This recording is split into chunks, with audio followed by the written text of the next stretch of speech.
Broken Arrow 911. Yeah, I'm at the Broken Arrow Inn, and in the next room I can hear a man hitting his wife or something. Okay. What's the address? Do you know? I don't know. Or what room number are you in? And we're still getting further. Gray short. He still has the knife. When I first got in the business, we didn't talk much about victims.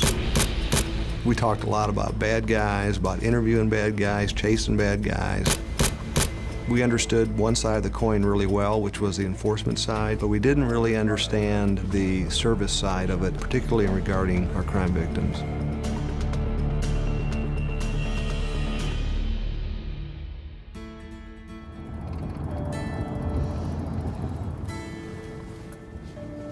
We started from the premise that the community doesn't exist to support the police department. The police department exists to support the community. Years ago that we're all about focusing on who did it, the Joe Friday thing, just give us the facts, let us solve it, and arrest and prosecute the person. And there wasn't a lot of attention or focus placed on the victim. It can be devastating to a person to have their home burglarized or their car broken into, to have their privacy and sense of security invaded. We're in the business to put crooks in jail, but we can't do that without the community's participation and help. The biggest part of the community we deal with are victims of crime. 912 South Elch Avenue. Finding a male subject is a woman that lives here. He has a knife in his hand now. Traditionally, as what law enforcement has done, is use the victim as a tool, with the goal being we're going to extract information from you and get to the goal of making the arrest, clearing the crime, getting into court. That process continues to provide a re-victimization of the victim. The interesting thing about this program and the enhancement through IACP has been that it doesn't matter where you are geographically or how large your agency is and your geographical area of where your agency serves, these programs will work.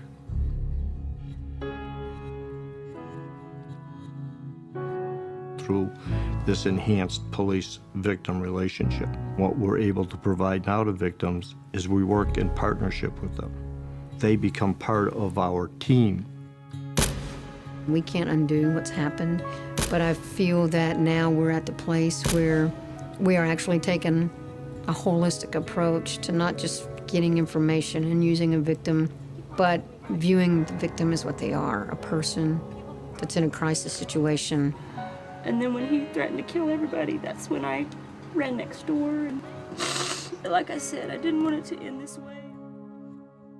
That's one of the things that I try to bring here to Travis County Sheriff's Office, is to build a relationship, because there's so many people out there that do not trust law enforcement. And it's critical that before you're able to build a relationship, you have to build a level of trust. It's had a huge impact on the mindset of everybody that works here. When we made this a priority, how badly are you bleeding?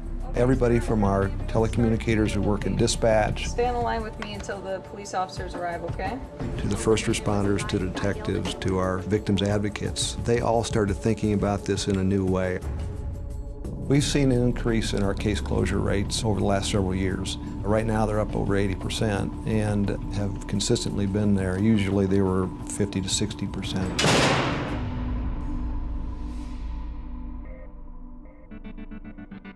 The IACP did a lot of research throughout the years in trying to define and identify for law enforcement the critical needs that a victim has through the whole process, whether it's from the beginning of calling, saying I've been a victim of a crime, to the end and restoring justice. And they came up with the 7 critical needs of a victim, and the first one is safety. To me, a community policing strategy is not just driving around from call to call, going to high-volume calls. It's actually getting out of your car, walk into some of the businesses, find out who the owners are, find out who's working there, familiarize yourself with the regular citizens that's coming and going on a daily basis. oftentimes victims that are reluctant witnesses. You're dealing with people that have to provide you information to make prosecution successful. When you have a victim that's just scared of the system, and we provide a professional service to them to give them the confidence that, you know, there's going to be justice done here. One of the most frustrating things for me when I exit my patrol vehicle is when I have kids running from me, when I'm the one out here trying to protect them. Hi, how are you? I don't want them to just think I'm just some person in hard body armor that's out to harm them. I'm here to help them out. Our officers are there to ensure that those individuals have a sense of safety, a sense of comfort, to let them know that if they ever need us, that we're going to be there to try to assist them.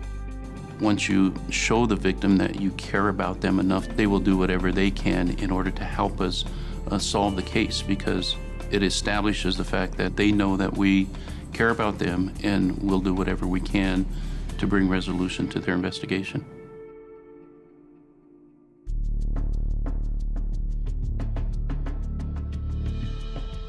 I was assigned to the investigations unit, and I was called to respond to the hospital for a victim of a sexual assault.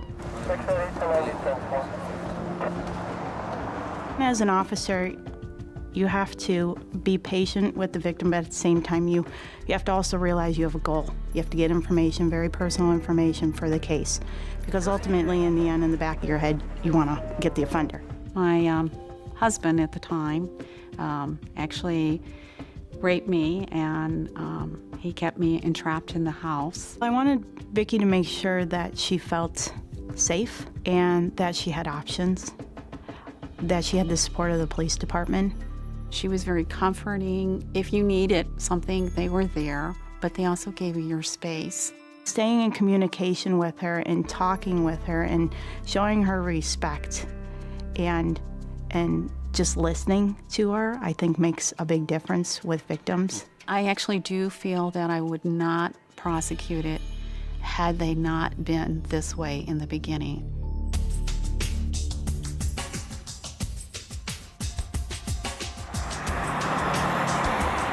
Pulled a knife out, but he never. Yeah, he he didn't. opened it. He never actually used it on anybody. Knowledge is power, so if we can take away a lot of the unknown and the fear, when we can answer those questions and give them a little bit more knowledge, then it kind of empowers the victim to get through this process and to be successful. All right, thanks, guys. And like I said, we'll come back with you in a minute and kind of explain some more about them. So. We developed a victim assistant notification form we hand out to the victims, and it's in Spanish and English, and it identifies then all of the resources that are available in the county for people to get assistance from. And we even reach out to family members of people who have committed suicide, to the training in mental health, and we have a suicide support group here that we try to get them hooked up with. We started a callback procedure whereby our detectives are required to contact victims within 36 hours to provide follow-up on the case, and they know that somebody cares. And I think that helps the perception of the police department, and we have to convince our community that they can have confidence in us.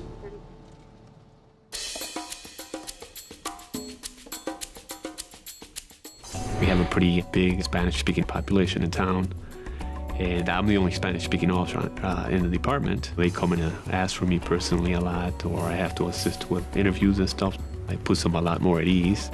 Not only them, but also the investigators or the patrol officers I'm trying to assist. If we have a victim that is hearing impaired, we have services available within the city and county of Denver that we bring in specialists to interview the victim. When you're a police officer at the high school, you see victims over and over again because you see them every day. And to offer them assistance and to know that they're getting the help, and for them to know that there's somebody there on their side is huge. It makes a big difference in their lives.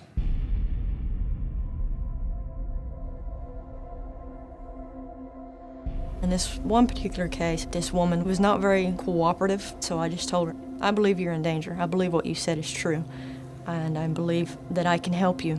If you change your mind and you want assistance, please give me a call. 2 weeks later, she calls me and says, I'm ready to talk to you. We brought her in. We did the interview. She was actually strangled 3 times that night to the point that she was left unconscious. She provided me with photographs that she took of herself, which was phenomenal evidence. I think I established a relationship with her that I'm here to fight with you, and she stuck with it.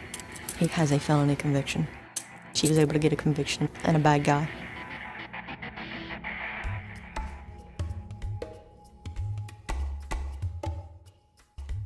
Giving victims a voice is really the one thing that they've been lacking. We felt for the longest time that it was our responsibility and will be your voice, but that was just us doing the talking.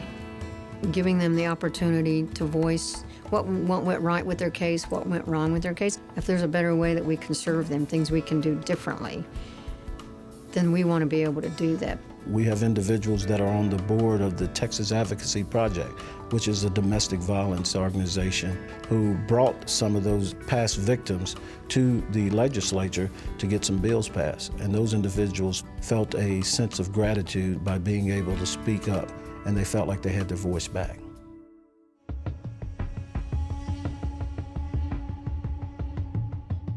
We had a case involving the kidnapping and abduction of a 5-year-old girl. She went and knocked on the first door she could find, and they see this little girl naked and bleeding, and they're freaking out, so they call. And once we had a composite sketch, every cop in a 5-state area was looking for this guy. And it looked like the case was gonna grow cold. Finally, after 3 years, we were able to find the perpetrator.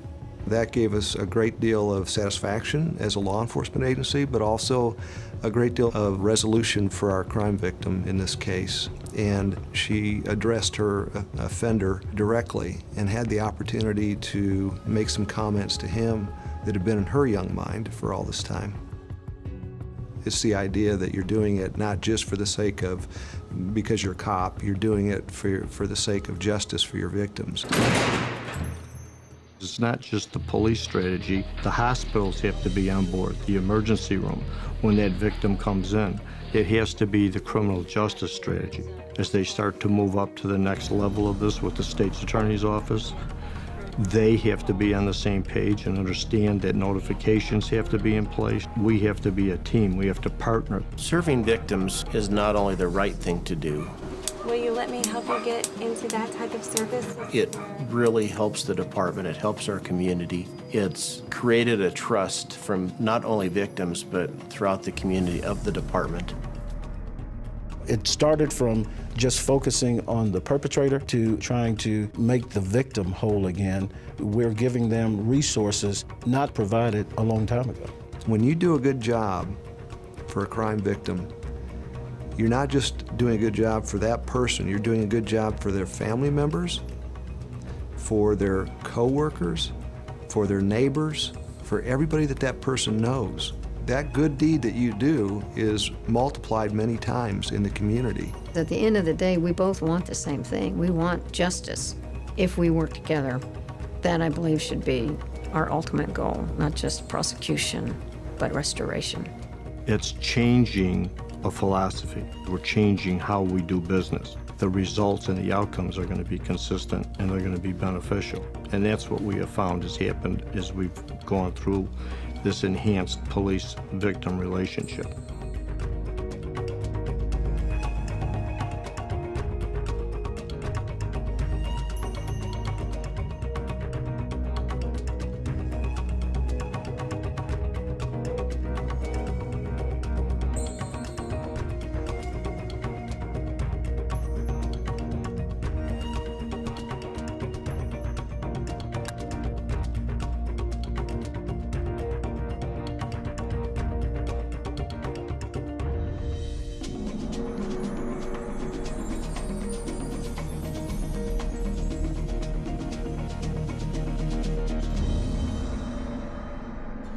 My name is Caroline Cochran, and I'm the COO and co-founder of Oklo Inc. We're a reactor company designing very small reactors, so 1 to 2 megawatts electric, to power remote areas. I wasn't a nuclear engineer in undergrad, but through a course of several different internships, I learned about it from some other people, and I became really passionate about it. Almost everything we're doing at our company is pretty new, and so that's all really exciting. It can also be very daunting, though, because there's no script. No one's ever done it before. So you just got to figure it out and decide that that's the right way to do whatever it is. And as nerdy as it sounds, I really enjoy reading regulatory documents. I actually genuinely do. Because I find it like a puzzle that I think is solvable, and I keep finding different little nuggets that can make, I think, our regulatory process better, smoother, easier, and different ways that our company can optimize that. So people tend to say that, oh, it can't be done for a non-light water reactor to go through the regulatory process, but we think it can be done, and we're doing it.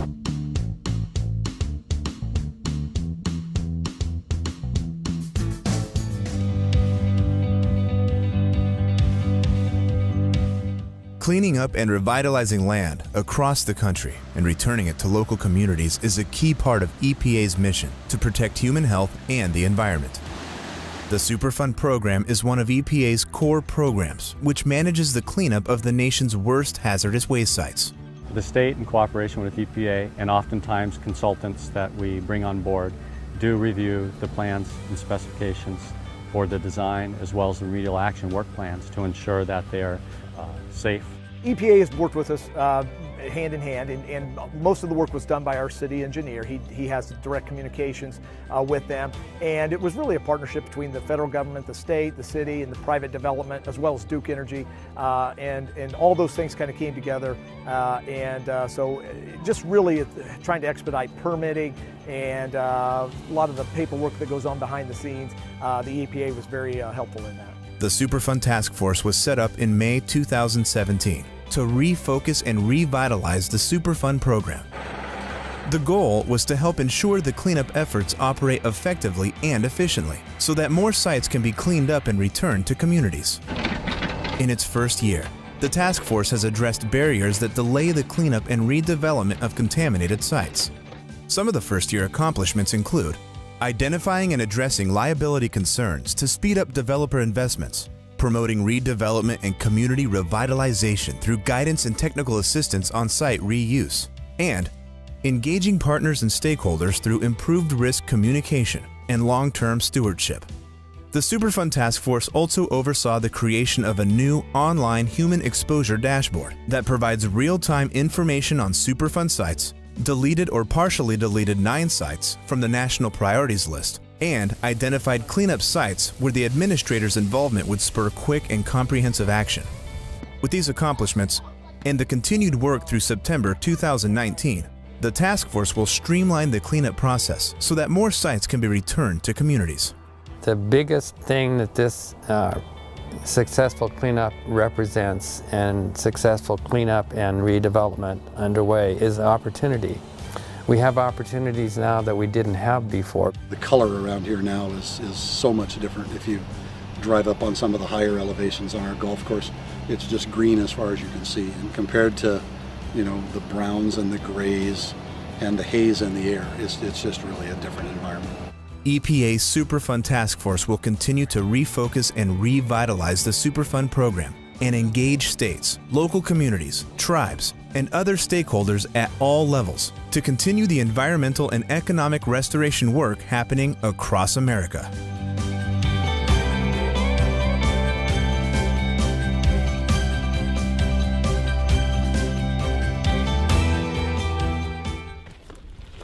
The U.S. Navy's Rim of the Pacific, or RIMPAC, is a biennial exercise held in and around the Hawaiian Islands and on the west coast of the United States. The world's largest international maritime exercise, RIMPAC provides a unique training opportunity, including a humanitarian assistance and disaster relief exercise with more than 300 volunteers. The volunteers role-play patients from a simulated catastrophic earthquake and tsunami. To increase realism, RIMPAC includes realistic wound stage makeup, or moulage, resembling injuries with protruding glass and rebar, and even broken limbs. When something really does happen, that shock factor of something looking gruesome or disturbing maybe isn't so shocking because they've seen it in a mass cow practice. Sergeant Castillo is a soft-spoken and self-proclaimed Army brat from Fort Hood, Texas. The daughter of 2 combat medics, Castillo says she enjoys creating these hyper-realistic training aids.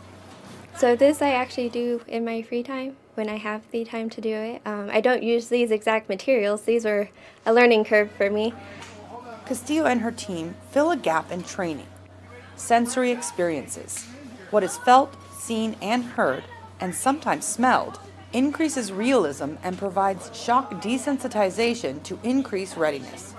But for Sergeant Castillo, the art of creating these gruesome injuries is just in her blood. So it's actually something I like to do. For your Army Medical Command, I'm Jenny Fisher. Hi, my name is Tom Cook. I'm the Landsat 7 Lead Ops Engineer. My name's Tammy Vajo. I work for Landsat 7. I'm a Flight Ops Engineer. We're responsible for the health and safety of the spacecraft. We monitor the data that the spacecraft sends down on itself. We look for anomalous trends. If there's an anomaly, if the spacecraft does something it's not supposed to, we look into what it did and why, and how can we fix that, or can we live with that. Mission planners build the command loads that get sent up to the spacecraft. Flight Dynamics keeps us in orbit where we're supposed to be. We're basically running an incredibly complicated machine that's moving at tens of thousands of miles an hour, and you have to fix it on the fly. It's a big asset to USGS and the United States, and for us to command the spacecraft and to take care of it and make sure nothing happens to it, and to do that for almost 5.5 years without us making a mistake, I think is a huge accomplishment for us. The whole point of us being here is to collect that science data and get it into the U.S. archive and into the archives of our international cooperators. We're not in contact with the spacecraft 24 hours a day. The spacecraft flies over a ground station, and we have a roughly 12-minute view of the spacecraft when it flies over that site. And then it goes away for an hour and a half, and then we get another view of it. Our mock is manned from about 8 in the morning till 4 in the afternoon. And then after that we have automation. It takes the passes just like we would, but it monitors, and if there's a problem then it sends us a text message and we come into the control center and respond to it. I'll get a call in the middle of the night and you look at this, I've never seen this before, and you got to rush in and try and figure out what's happening. Usually things are green. If they're a little bad, they go yellow. If they're really bad, it goes red. There's hundreds of thousands of things that could go wrong at any time. We've been operating Landsat 7 now for over 18 years, and we still come across problems and issues that we've never seen before. Anytime we have a question, we can go to the simulator. We can send commands to it. We can, since it's just a simulator, you can kind of do whatever you want to it and see how the spacecraft would react. And then there are things like this choke anomaly, as we call it. This last time that it happened was a little bit different than the previous times. We're in a 12 to 15 minute pass, and we're commanding the spacecraft, and it's not responding the way we thought it should. And at that point, you just kind of step back and say, okay, this isn't going the way we think it should, so we're not going to try to do anything that we're not comfortable with or that we haven't tested before. So in an instance like this, we sat around the table and we said, okay, our normal response didn't work. Why do we think it didn't work, and what are our options? And we went through it. But in this case, the options are very limited because it wasn't really letting us command it. So we responded to that literally like you would on your computer when it freezes up. We turned the recorder off and turned it back on. When you've had a box that's been powered up and running for 18 years, it's only been power cycled once or twice ever in those 18 years. You have to be really, really careful about turning it off and turning it back on, because there's a very real chance that it's not going to come back on.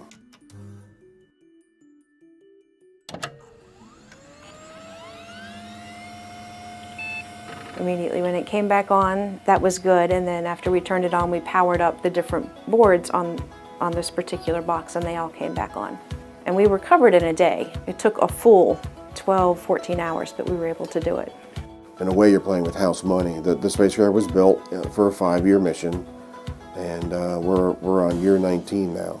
Anything could happen at any time, but it's really been a good, solid spacecraft. We watch the data, we look at short-term and long-term trends, but there's nothing that really has us concerned, and no reason to think that it's not going to make it until 2020 or 2021. It's a very interesting and very unusual career, to be sure. And it's not the most stable. career because you're working on very complicated machines really far away. And if you can't fix them, you have to find a new job.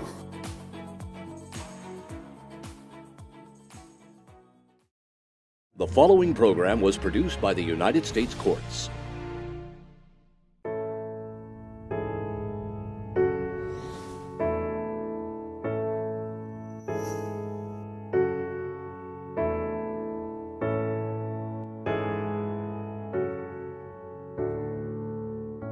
Civility is a life skill, not just a legal skill. Civility is a way of communicating with one another. It is the foundation by which we relate to one another. And from that, everything else flows. Civility is the ability to disagree with someone without disrespect.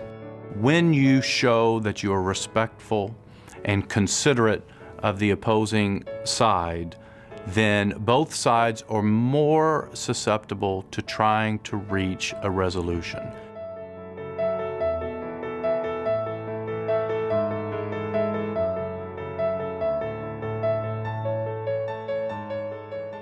I think the way that I set the standard is by the treatment that I give to individuals. If we expect civilized, courteous, respectful behavior in our courtroom, then I personally believe that as a judge, I must show the same courtesy and respect and willingness to listen.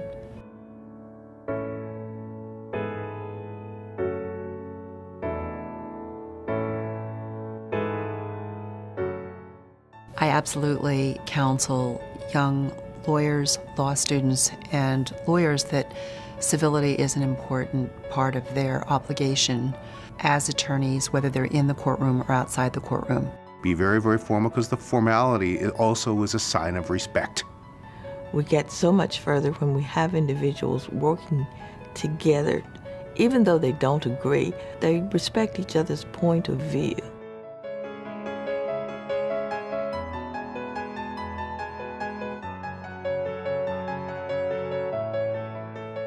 Civility absolutely carries over into the jury room. Hopefully the tone has already been set by what the judge has done, by what the lawyers have done, and all others involved. And so once you've set the pace and the tone, it's usually not difficult for the jury to follow suit. If they are able to evaluate the facts and the law and truly listen to one another, they can get there. They care, they're engaged, they pay attention, they deliberate, and they reach a verdict. And that is a wonderful process that I think is a very important process of our civil way of life.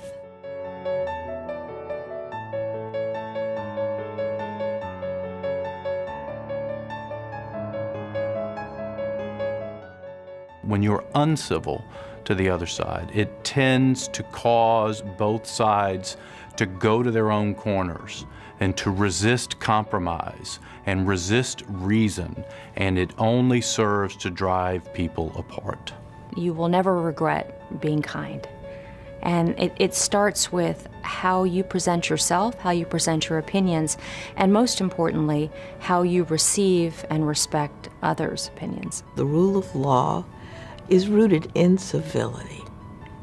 And I think our whole future depends on it.